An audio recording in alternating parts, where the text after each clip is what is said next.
Welcome to the deep dive. So today we're diving into something really fascinating, mediumship and psychic powers. Yes, specifically through the lens of this um, early 20th century book, Genuine Mediumship, or The Invisible Powers. Right, written by William Walker Atkinson, but under the name Swami Bhaktavishita.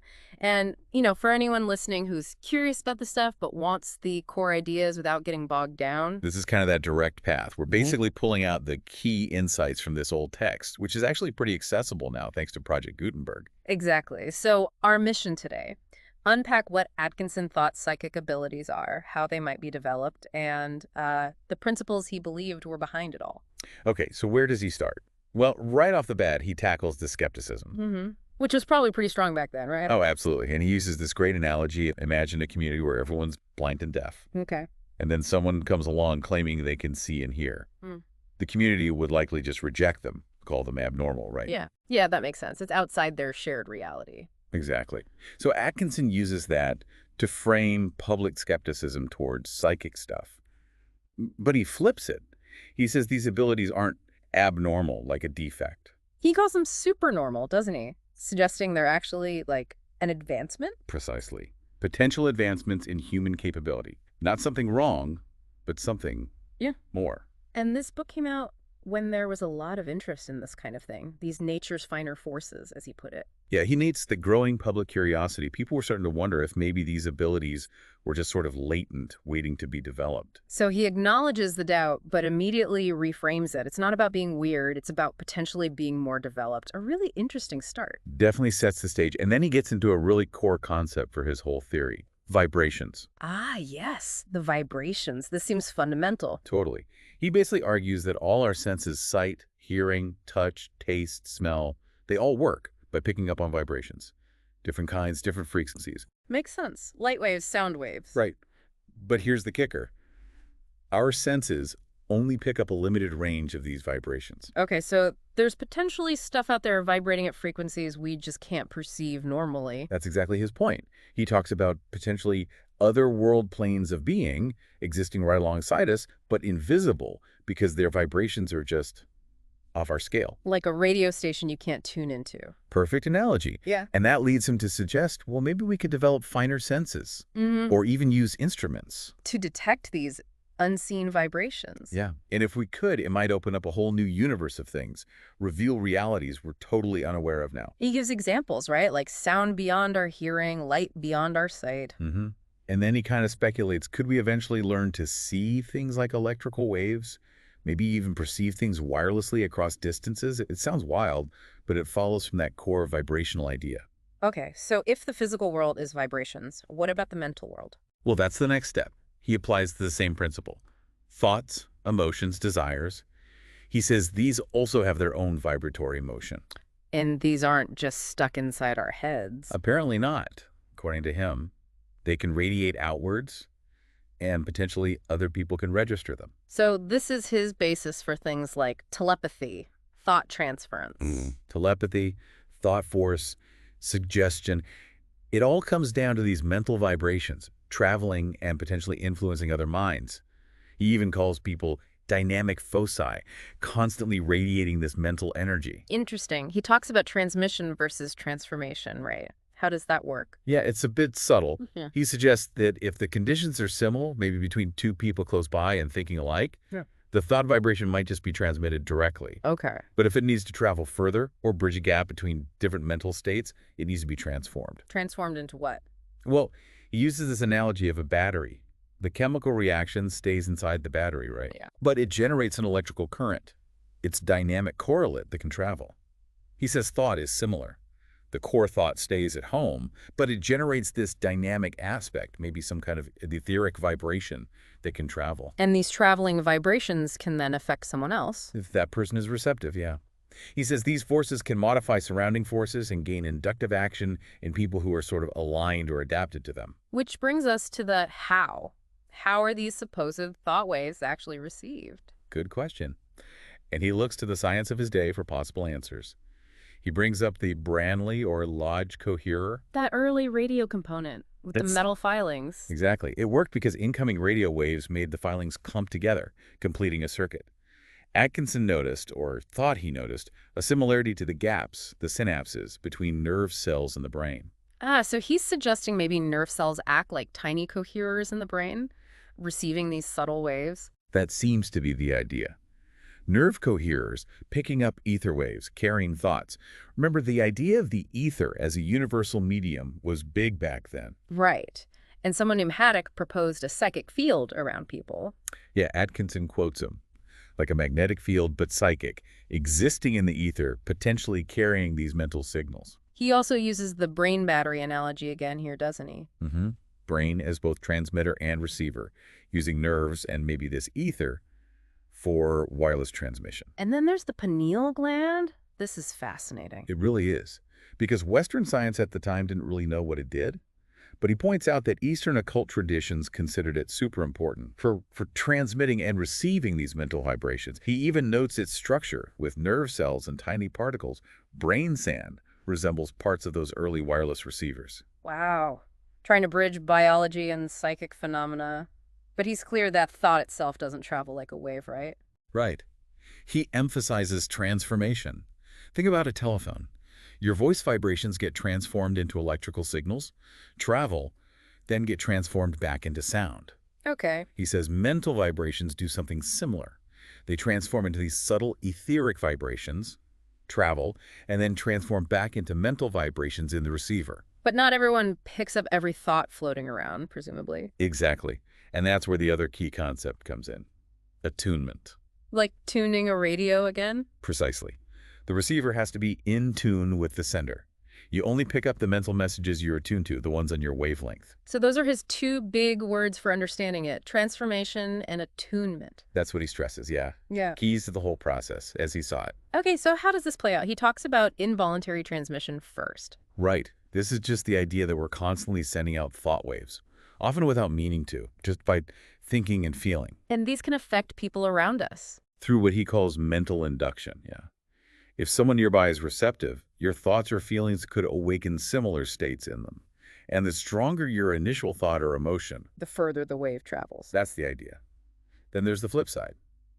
Voluntary transmission. Which is basically telepathy as we usually think of it. Yeah, Deliberately sending a thought. exactly. Sending specific thought waves with intent, maybe towards a particular person. And he says these thought waves, intentional or not, kind of hang around. Yeah, he uses analogies like lingering heat from a fire or the scent of perfume after the flower is gone. They persist for a while after being sent out. Which leads to that idea of mental atmospheres. Yeah, the idea that places, rooms, buildings, even whole cities accumulate the thought vibrations of the people who've been there. So a place can have a distinct feel because of the thoughts embedded there. That's his argument. It can influence newcomers, making them feel energized or drained, optimistic or pessimistic, depending on the prevailing historical thought patterns. And this happens on a smaller scale too, like in offices or homes. Sure, he talks about the contagion of thought reflecting the dominant attitudes of the people there.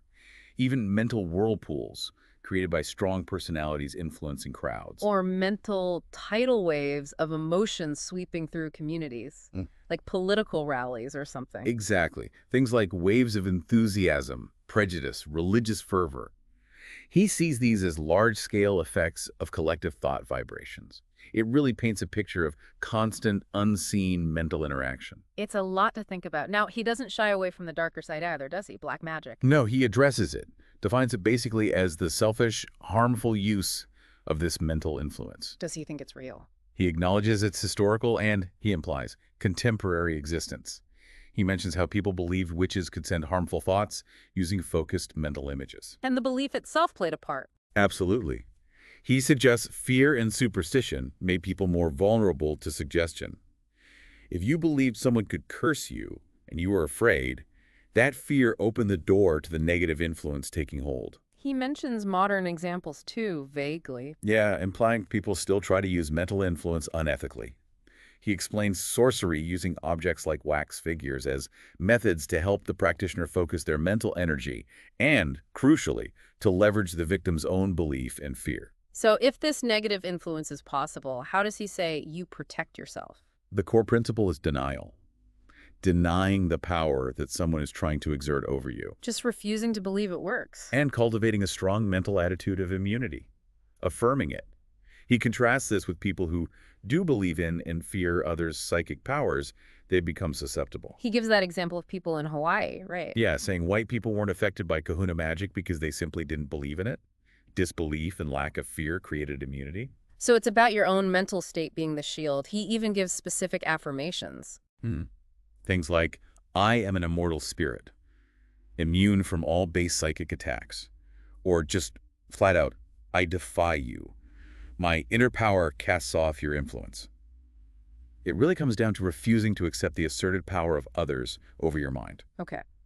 Let's shift gears a bit. What about more formal telepathy, the kind scientists we're looking into? Right. He defines that as voluntary thought transmission, usually with some agreement between sender and receiver, often done experimentally. And he makes a point of listing prominent scientists of the time. People like William James, Oliver Lodge, respectable figures. Exactly. Sidgwick, Belfer Stewart, Crookes, Myers. He's highlighting that serious people were investigating this, giving it some scientific weight. And how did those experiments typically work? The basic setup was sender focuses on an image or idea, receiver tries to clear their mind, adopt a passive state, and just report whatever impressions come through. He mentions those mind-reading games, too, with physical contact. Yeah, as a sort of beginner practice, he acknowledges that unconscious muscle cues could be involved there. Right, like subtle movements guiding the hand. But he still thinks those games help develop the basic skills of projecting and receiving thoughts. Then you move on to willing games without contact, and more formal tests with cards, objects, drawings, often at a distance. And recording the results was important. Crucial for scientific proof, but also just to track progress for the individuals involved. So if someone wanted to develop this sensitivity, what's the general advice? It comes back to that core idea, Yeah. quieting the ordinary senses, shutting out the everyday noise to become more open, more receptive to these subtler vibrations. Getting in tune. Exactly. He really emphasizes that you can read about it, but practical experimentation is where the real understanding comes from. Okay, let's move into clairvoyance then. Clear seeing. How does he define that? He notes there are various definitions, but the one he adopts is pretty broad. Acquiring knowledge supernormally so, not just reading the minds of people present about facts from the past, present, or future. And it's not limited to just visual information. So it's gaining information beyond the normal senses, not necessarily just seeing images, and it excludes just seeing ghosts or apparitions. Right, and he outlines 3 main ways people supposedly achieve this: psychometry, crystal gazing, and direct clairvoyance. Let's talk about crystal gazing first, using a shiny object to see things. Yeah. The idea is that the crystal, or a similar object like polished metal, a bowl of water, even ink or embers, acts as a focal point. It helps concentrate the person's psychic visual power. So the object itself isn't magical. No, he clarifies that. It's a tool for focusing, though he does mention this interesting idea that a crystal might become polarized to a specific user over time, making it work better for them. Like breaking in a new pair of shoes, but for psychic focus. Kind of. He gives general directions. Be serious, have the light behind you, gaze calmly without straining, maybe even use your hands like blinders. And what kind of things might someone see? He lists 3 classes: images of things you've seen before but forgotten, images representing ideas you've picked up unconsciously, and then potentially actual clairvoyant or prophetic visions. He gives quite detailed rules for practice, doesn't he? He does. Quiet room, dim light, be comfortable, patient, persistent. Adjust the crystal to avoid reflections. He notes that the crystal appearing cloudy at first can actually be a sign it's starting to work. And then visions appear against a blue background. Often a blue or bluish background, yes. Yeah. He also mentions physical stuff. Don't do it right after eating. Eat lightly, avoid alcohol, stay calm, breathe properly. He even suggests the position of the vision might indicate time, like foreground versus background. Yeah, potentially indicating how far in the past or future the event is. And he distinguishes between symbolic visions, which more active minds might see, and literal scenes, which more passive minds might see. Underlying it all, he stresses the need for truthfulness, unselfishness, and faith. Okay, what about the next method, direct clairvoyance? This is supposedly achieving clairvoyance without any physical aids like a crystal. Just establishing a direct mental connection by raising your own psychic vibrations. Does this involve going into a trance? Sometimes, he says, trance or semi-trance states can occur, but they aren't essential. The key is more about achieving a quiet, receptive mental state. And how might someone know if they're developing this? He described initial signs, maybe occasional flashes of insight, becoming aware of auras, seeing or hearing things others don't, maybe seeing fleeting images in the dark before sleep or having clearer memories of dreams. Gradual stuff. And he breaks clairvoyance down by time, right? Past, present, future. Yep. Present clairvoyance is seeing things happening now but normally invisible. Space clairvoyance is seeing distant scenes. And time clairvoyance is seeing the past or future. Let's touch on present clairvoyance first. He talks about thought forms. Yeah, this is a really visual idea. He suggests strong thoughts and emotions create vibrations that actually take on visible forms for a clairvoyant. What they look like. All sorts of things, apparently. Waves, whirlpools, rings, opals, jets, corkscrews, explosions, even shapes like devilfish. Really vivid descriptions. Okay, now pastime clairvoyance. Seeing things that have already happened. How does he explain that? He uses analogies again, lingering heat, perfume, a ship's wake, showing how effects persist. He touches on that idea of maybe reading old light waves if we had sensitive enough vision. But the main explanation involves the Akashic plane or astral plane. Right. This is a concept from occultism, a higher, subtle plane that supposedly holds a record of everything that's ever happened on Earth, like a cosmic memory bank. The Akashic records, imprinted on some subtle substance. Exactly, the substantial memory of the Earth. And he suggests developed clairvoyants can tap into and read these records, sometimes without even knowing how they're doing it, like seeing a movie for the first time and not understanding the projection process. Are accounts of this common? He notes, they might seem less common than future predictions, perhaps because they're not always recognized for what they are. But he cautions against jumping to occult explanations when simpler ones might exist. Always look for the mundane first. Okay, future time clairvoyance. This is a really mind-bending one, seeing what hasn't happened yet. Yeah, he acknowledges it seems paradoxical. The occult theory he presents is that higher planes reflect onto lower ones. So a seer accessing a higher plane might glimpse reflections of future events that already exist in some form on that higher level. That's the gist of the explanation.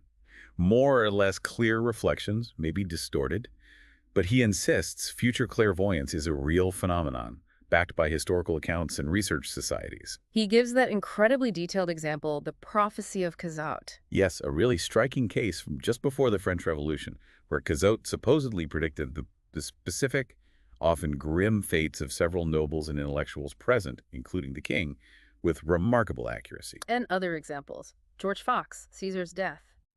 He uses these to support the idea. He connects it all to a concept of universal consciousness, an eternal now, where past, present, and future might coexist. Deep stuff. Okay, let's shift focus now to mediumship specifically. How does he differentiate that? The key difference for Atkinson is the involvement of decarnated spirits, spirits of the dead.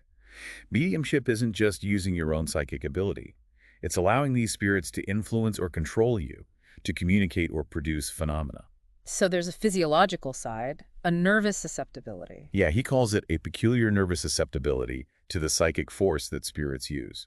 And psychologically, it requires a passive state, allowing the spirit's will to take precedence. But it's not just about being weak or sickly. No, he's clear on that. It can occur in anyone. He argues this mediumistic peculiarity is part of the spirit, not just the body, and persists after death. In fact, he says spirits who are mediums in life are often the ones who communicate most easily. Interesting. And the success depends on the medium and the environment. Yes. He talks about the mental and magnetic character. The thoughts, will, and energy of the medium and everyone else in the circle are important. He compares it a bit to hypnotism, suggesting it's not automatically spiritual and can vary in quality. But the basic susceptibility, he thinks, is a common human trait, just more developed in some. So developing mediumship is different from developing, say, clairvoyance. Very different, he stresses. Clairvoyance involves active sensing, trying to perceive. Mediumship requires negative receptivity being passive, allowing yourself to be acted upon by the spirit communicators. Passivity again. Exactly. You need concentration to get into the right state initially, but doing the actual communication, passivity is key. Does he give advice on how to approach this rationally? Avoid getting carried away. He does. He advises both mediums and sitters to steer clear of extremes. Don't be totally gullible, but don't be overly skeptical either. Observe, gather facts, be patient, persevere. And for the medium themselves? Be self-aware. Try to understand the spirits, but don't become their puppet. Don't let any one spirit dominate. And don't stop learning just because spirits might provide information. He also warns against consciously prepping subjects you want the spirits to talk about. Let it flow naturally. What about the energy source? Where does the power for phenomena come from? He presents the Western scientific theory of the time. Spirits draw on the psychic force of the medium, and often the whole circle. The medium is like a battery that can be drawn upon. And the Eastern view, prana. Right. He introduces prana, that universal life energy. He notes it's very similar to what Westerners called human magnetism, suggesting a practical agreement between the traditions, just different words for perhaps the same energy. Okay, let's talk about the practicality, setting up a seance circle. He gives specific guidelines. Sit in the same places each time, if possible. The most sensitive person or medium should be the head. Initially hold hands to build up the magnetism. Then put hands on the table. Yes, lightly on the edge, with little fingers touching the person next to you. This supposedly creates a connected psychic or magnetic battery. And how do they communicate? Raps and tilts. That's the common starting point. He describes the typical code. 3 raps or tilts for yes, 1 for no, 2 for doubtful, 4 for don't know, 5 means call the alphabet. And then someone calls out letters until they get a signal. Exactly. Slowly reciting the alphabet A, B, C until a rap or tilt indicates the correct letter, spelling out the message. What if a circle gets phenomena, like table movements, but no clear messages? He suggests that might mean there is no well-developed medium present who can facilitate clearer communication. Bringing in someone with more developed mediumship, it can sometimes make a big difference. And the circle should then support that medium's development. Yeah, that's the advice. It helps the medium grow and can benefit everyone else too. Why might spirits ask for changes in the circle, like seating? He says listen to those requests. They're usually about optimizing the psychic or magnetic conditions, not about personal likes or dislikes among the spirits or sitters. It all sounds like it requires a lot of patience. Immense patience. He warns strongly against impatience, trying to force things. The first priority is establishing that clear connection, that flow of energy. Like tuning the wireless set. Get the signal clear before you expect complex messages. So don't jump straight to who are you or prove it. Definitely not. Let the initial communications happen, even if they seem simple. Maybe ask for repetitions first. Get the signals clear. Then once the connection feels stable, start asking identifying questions. He reminds us the spirits are experimenting too. They might not get it perfect right away. He mentions the psychic triangle. What's that? Spirit, medium, and sitters. Those are the 3 points. And for success, you need harmony and sympathy between all 3. Including harmony among the sitters themselves. Absolutely crucial. He urges sitters to put aside personal issues, prejudices, jealousies, disagreements, at least during the seance. Focus on common ground. Coldness or suspicion kills the vibe, essentially. What if things get weird or disruptive? He points out both spirits and sitters might be learning. Over-anxiety is a big problem. If people aren't calm and patient, they might misinterpret things, maybe think confused spirits are evil. A nervous medium could also cause issues. Yes, their state can interfere with the spirit's control. And sometimes, he says, spirits might just show up without a clear purpose and cause erratic stuff. The advice is to politely ask them to step aside and maybe get help from more experienced spirit communicators. Okay, specific phenomena. Raps. A very common early sign. The leader should make sure the spirits know the code. Raps might come from the table, walls, ceiling, anywhere. Different sounds, too. But their appearance is generally a good sign that conditions are forming. And if the raps or tilts seem random at first? Again, calmness. Don't assume it's just foolish spirits messing around. They might be testing the connection, trying to figure out how to communicate effectively. They have challenges, too. Think like a scientist. Observe, analyze failures, figure out what works. What about tools like Ouija boards or planchettes? He sees them as potentially quicker ways to get letter-by-letter messages. Okay. Describes the Ouija board, even how to make one. The planchette is that little heart-shaped board on wheels with a pencil. And people rest their fingers on it. Yeah. And it supposedly moves to write messages. Some feel an external force moving it.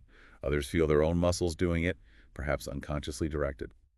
Patience is key here, too.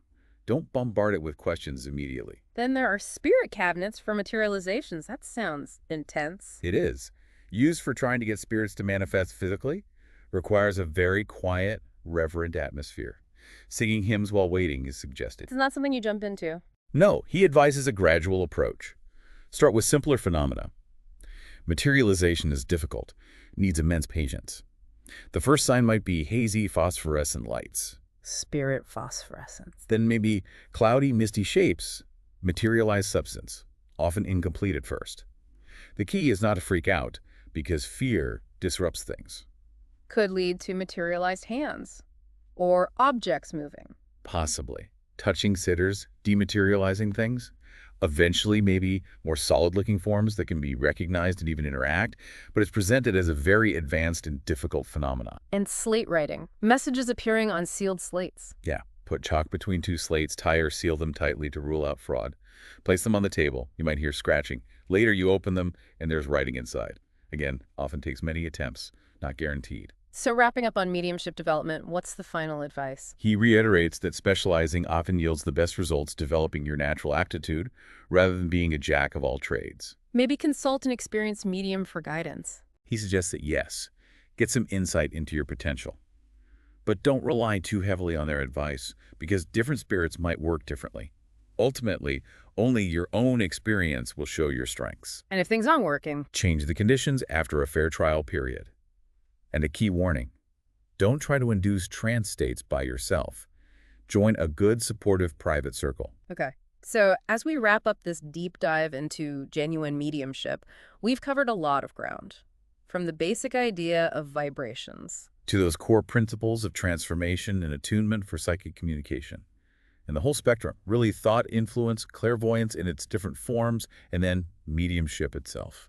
And throughout, even when discussing really esoteric stuff, Atkinson tries to maintain a sense of reasoned inquiry, doesn't he?